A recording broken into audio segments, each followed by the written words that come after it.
The Tao of Self-Confidence, Episode 594. Welcome to the Tao of Self-Confidence, where I share stories of amazing women who have discovered their inner journey to self-confidence. Visit our website at thetaoofselfconfidence.com. Your inner journey to self-confidence awaits. Well, hello friend. Welcome to the Tao of Self-Confidence, where I share stories of amazing women who have discovered their inner journey to self-confidence. I'm your host today, Sheena Yap Chan, and today I have a phenomenal lady on the show today. She's a former TV news producer who recently quit to pursue her passion of going on YouTube full-time, and I'm really excited to have her on and share her story with us today on self-confidence. So without further ado, I'm going to introduce you to Jennifer Moore. Jennifer, how are you today? Maybe you can fill in a little bit more about yourself to our listeners. I'm great. Thank you so much for having me, Sheena. So I am 35. I used to be a TV news producer for the last 15 years. And about 10 months ago, I actually quit my job, walked away because I'd been doing YouTube on the side. And I really felt called to pursue that full time and keep going with that and growing. And I also have a real passion for new media. And I felt working in traditional media wasn't getting me there. So it felt so good to do it, and I've had no regrets since. So if you're out there and you're looking to do something else, find a way to make it happen and you'll be much happier. Thanks for sharing that. You know, it's not always easy to leave something that you've done for so long to pursue something new, right? Especially when people are going to be like, why would you do that? It's nuts. You had, a great job. Why would you quit, right? But when it's your calling, you'll know, like you mentioned, like you just know and you just go out there and do it. So I think that's great that you're able to do that. And Jennifer, what's your cultural background?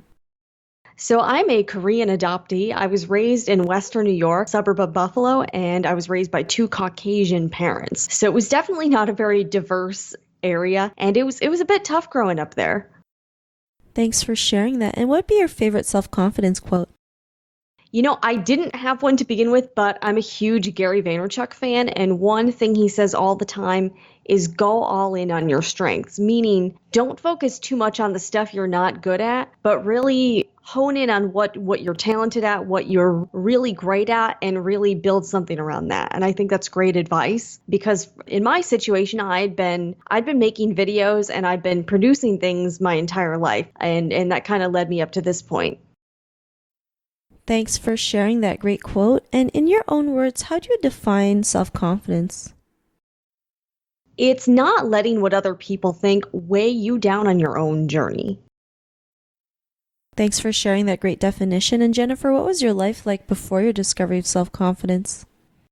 Sheena, I was a hot mess before age 30. So if you're out there and you're under 30, just know that it gets better. And I would say until I hit that point, I think that's when I really started to figure out who I was, develop more of a self-identity, I guess, because when I was in my teens and 20s, I had literally zero self-confidence. I let life happen to me instead of making things happen, and I was absolutely miserable. And I think growing up Asian in a community with very little diversity didn't help that. I got picked on a lot. People made a lot of racial slurs at me, and I was pretty nerdy too. So I was like kind of the opposite of a social butterfly.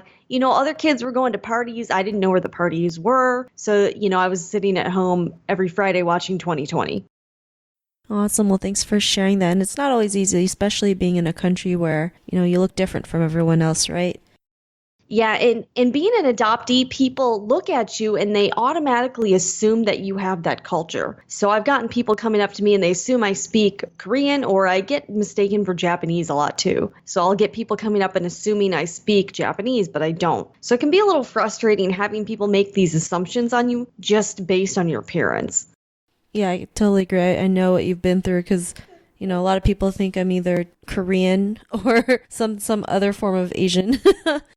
And then you get the question, where are you from? And you know what they mean, but you're like, that's really kind of tacky. And just meeting you, that's probably not something you should ask somebody. Yeah, I totally agree. So I know what you've been through. But what was that point in your life when you realized you can go out there and be who you are today, especially, doing something on your own? That like I mentioned, it's not always easy, but it's very rewarding. But what was that aha moment?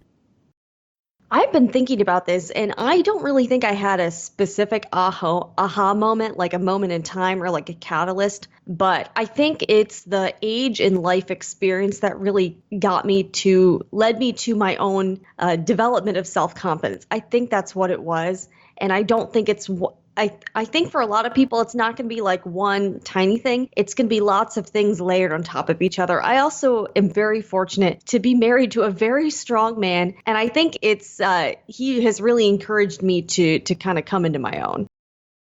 Thanks for sharing that. And, because of what you've been through and the life experiences that you've gone through, what's your life been like now?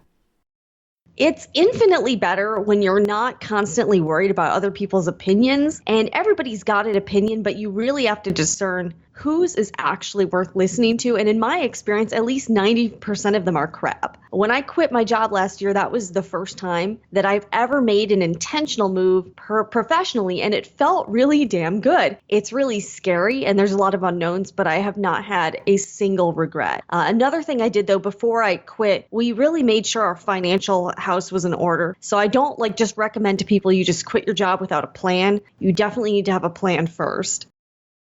Thanks for sharing that. And, it's always the best feeling when you can go out there and do what you love, create your own path versus what you're told to do, what you think is good for you, but it's not, right? And you'll know, right? Your intuition will tell you, you'll have signs knowing that that's not your path. You're meant to do another path. And like you mentioned, it's scary and we're always so scared of the unknown, but it's all worth it in the end. And, to the woman who's listening to your episode, she may be in her own journey to self-confidence. What would be that one tip you would give to her?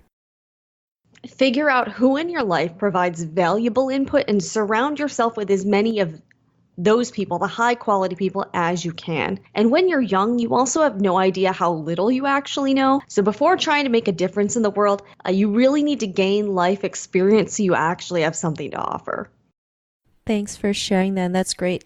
That's a great tip that you mentioned, especially being younger. We always think we know it all, not realizing we don't really know that much. So. Yeah, a former coworker had a good saying. She's like, it was a sarcastic saying, I'm not young enough to know everything. Yeah, totally. So thanks for sharing that. And if our listeners wanted to get to know a little bit more about you and what you do, or check out some of your YouTube work, is there any links or social media profiles we can connect with? I am all over the place. Between my husband and I, we actually have 4 YouTube channels, but the main places I'm at are sewingreport.com. I have a sewing and crafting YouTube channel. gentalksforever.com. That will take you to my personal YouTube channel. And I more recently started yet another channel. I know I need apparently tons of YouTube channels, is xtvproducer.com, spelled EXTV producer. And I've interviewed a lot of people that have worked in the media business just to get their insight on what it's like to work in there. Awesome. Well, thanks for sharing that. And to our listeners, if you want to connect with Jennifer, you can also head on over to thetaoofselfconfidence.com and search for Jennifer's name. Her show notes will pop up along with everything else that we talked about. And I really just want to thank Jennifer today for taking the time to share her story and tips with us on self-confidence. So thank you so much, Jennifer. Thank you. This has been a lot of fun. I really appreciate the opportunity. Not a problem. It was really great having you on the show. And to our listeners, be on the lookout for another new episode of another amazing woman's journey to self-confidence, and we'll talk to you soon. Bye for now.